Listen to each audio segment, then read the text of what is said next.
In this next mini episode of Dildo University, I'm going to show you how to embed objects into dildos.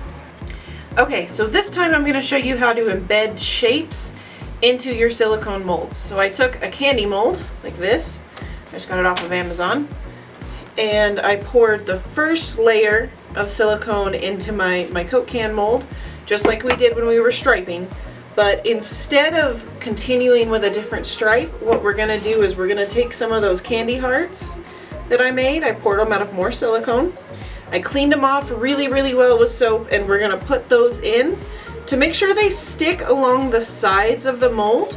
What I'm going to do is I'm going to smear just a little bit of mixed up silicone on them, press them on, and then I'll mix the pigment in with the rest of the silicone and pour it on top after I vacuum degassed it. But that's what we're gonna start with.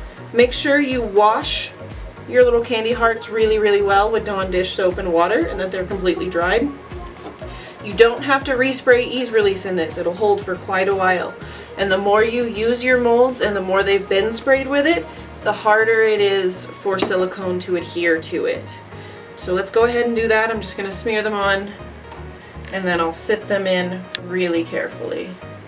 And this is going to work best with a mold that's got smooth sides.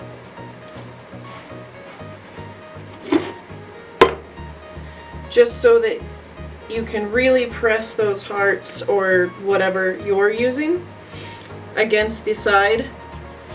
That way you can really see the shape that you've put on. And just a dollop of silicone. And we're doing it before we pigment it, that way you don't see the color of pigment that you're going to be using. You only see the heart.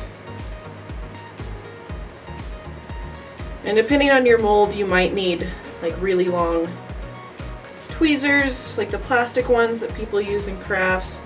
I can reach just fine, so it's not that big of a deal. We just want to put this on there so that it really gets a good seal against the edge. I kind of got this one a little bit too dolloped.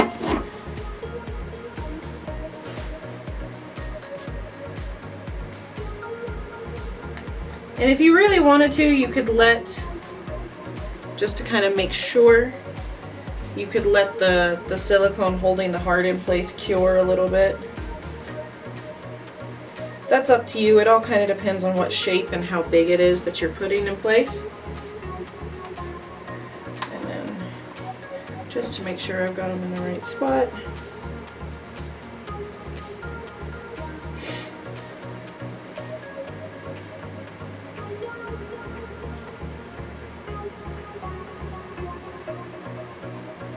And I'm just putting a little bit of extra dollop around the edges there. And you don't have to worry about these little bits of silicone here not curing properly or curing with air bubbles. Because it's such a small amount, it's not really going to affect it.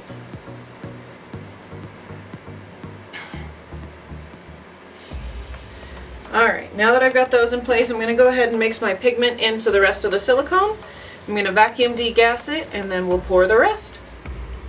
Okay, so you can kind of see the hearts here, and I'm pressing them up against the side. The black ones are sticking fairly well, but the white ones aren't so much. And if you wanted to speed up the cure, you could use a heat gun or like a hair dryer, because heat makes silicone cure faster, and this silicone is so thin that you would be able to do that. It'd be a little tedious, but you could do it. I'm going to pour a little bit of silicone in and make sure I aim it for the middle. That way it helps push the hearts up against the sides. I'm going to go ahead and do that. I vacuum degassed it, so I'm going to pour it really slow. There we go. You can see just a little bit there. And I'm just pushing those down. And then I'm going to go ahead and pour the rest of it. We'll let it cure, and we'll pull it out and see how it looks. And there we go. Now we just gotta wait 5 hours. Okay, so it's all cured, and this is what we ended up with. As you can see, a little bit of the blue got in the way, but the basic concept of how to do it is sound.